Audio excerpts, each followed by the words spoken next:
followed by the Model 3, where we are going to talk about social media overview itself. So we're going to take a deep dive into what is social media and how does it really come into our life. Understand the cyber crimes, the nature, legal remedies, and how to report crimes available through platforms and procedures. People believe that you can make a lot of money by going online, but similarly, there's also a lot of risk that is involved in this online transactions and games that we are talking about.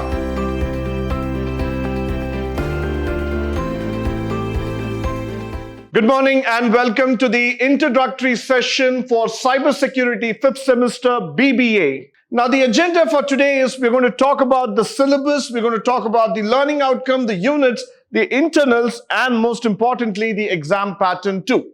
The ideology of cybersecurity is more to make you informed about the usage of digital patterns today, and definitely cybersecurity is becoming a mandatory practice for each one of us in our daily walk of life.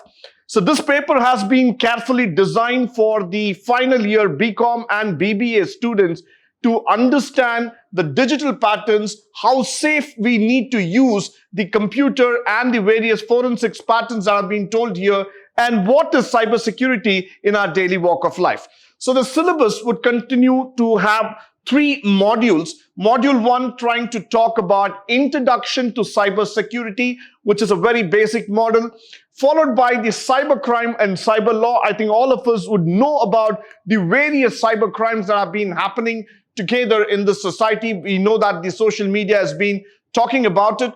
Followed by the Model 3, where we are going to talk about social media overview itself. So we're going to take a deep dive into what is social media and how does it really come into our life. Now, the next thing is that what is the learning outcome of studying this particular syllabus on cybersecurity? The first one is that you're going to understand the concepts of cybersecurity, the issues and the challenges associated with it, understand the cyber crimes, the nature, legal remedies, and how to report crimes available through platforms and procedures. Nowadays, the most important thing is that once you are getting hacked in terms of your social ID, or your bank accounts, or you're going to talk about any sensitive information, you need to know how to report the crime so that you are able to retrieve back the data that you have lost.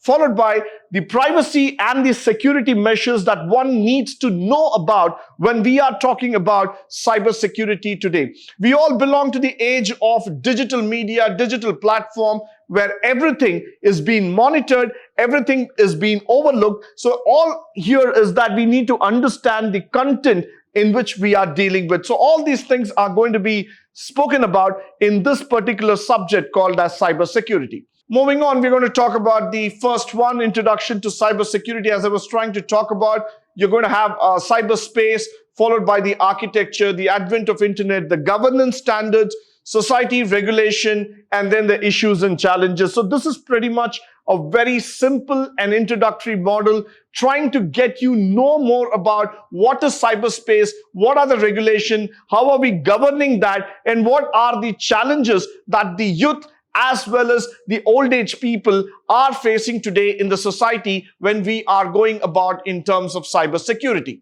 Followed by which we are going to get into the cyber crime and cyber law. Now, most of us are very interested to know about the crime and the activities that are related.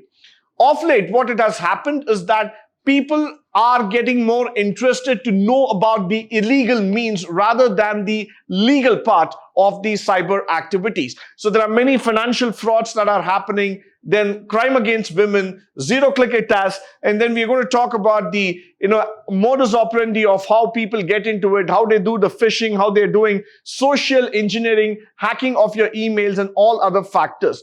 But nevertheless, the government of India has already bought in the IT Act of 2000, which is acting as a shield, trying to protect the investors, trying to protect the common man, the citizen, against the cybercrime and cyber fraud. So the most important thing, rather than just knowing about the legal factors, it's about the social awareness that each one of us need to know when we are operating in that cyberspace. So this particular unit would try to focus on that, trying to make you more aware about how we need to take the cyberspace, how we need to understand the various modules, and where are all the traps that are being laid for us and how we need to avoid it.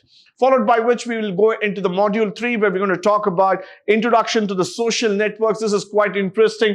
All of us are part of a bigger society called as the social media. Starting from Facebook to Twitter to Instagram to probably YouTube, every single platform has now opened up its wings in order to provide the customer, in order to provide the people a much more identity that they always needed. So whenever we are looking into the social network, there's a huge amount of pitfalls that are associated with. People believe that you can make a lot of money by going online, but similarly, there's also a lot of risk that is involved in this online transactions and games that we are talking about. So the moment you are a part of the social media, you need to be very, very careful, because the society does not give you an opportunity to just be as what you are. You would be trapped, you would be monitored, sometimes you would be stalked, sometimes you would be followed by unnecessary groups, people might try to contact you. All those things are going to happen in the cyberspace. So it's very important for us to understand the best practices in the social media and follow the rules so that we can keep ourselves safe and use the best in terms of the social media platforms. With this, we come to the end of the syllabus. Moving on to the internals, you will have 3 internals actually was planned, but then we are going with 2 internals. So we would have the Unit 1 for the first internal, Unit 2 and Unit 3 for the second internals. Each of these internals would be for 30 marks. It is important for all of you to attain both the internals. It is A plus B divided by 2. Let me tell you, the final marks would be awarded going on in terms of the factors, because this is very, very important. Please attend both the internals. You will be able to score well. Followed by which the question paper pattern. This is a 50 marks paper, and you will have part A, B and C. Total will be for 50 marks. So you will have the basic questions coming in from the chapters and the syllabus, plus there will be application oriented question and also general questions. When I say this, that means to say that then you need to have a little bit of reading out of the textbook, because there are certain general questions like, what do you know or about the social media? How do you think we can avoid cyber frauds? Or what kind of awareness that you need to drive in among the citizens? These are all general questions. So I would request all the students here to please go and read from the internet, from the various AI assistant tools that you have today. Learn more about cybersecurity in wider perspective so that you will be able to write better in the examination. Followed by which these are the books for reference that we are going to talk about. We have a huge amount of lists, but then I would like to go with Cybercrime Impact in the New Millennium, R.C. Mishra. Now we have a cybersecurity understanding the cybercrimes, forensic and legal perspectives, and the digital age, which has been done by Oliver and team. Now, this is very, very important. These books are for general reference. I know that you might not spend too much of money or time on getting onto the books, but definitely you have the internet, you have the AI tools with you. So anytime you can just log in, read about these perspectives, make yourself more digitally aware so that you are ready to face the practical part of life and also get the best marks when it comes to the theoretical examination. With this, I would like to come to the end of today's session, the introduction part. I hope and believe that all the information that has been provided to you through these sessions would be of great use to you, both in terms of theory as well as in the practical walk of life. In the coming sessions, we are going to have a deep dive session in terms of going through each and every module, trying to understand cybersecurity in detail. Thank you once again for joining me today on this wonderful session. You have a great day ahead.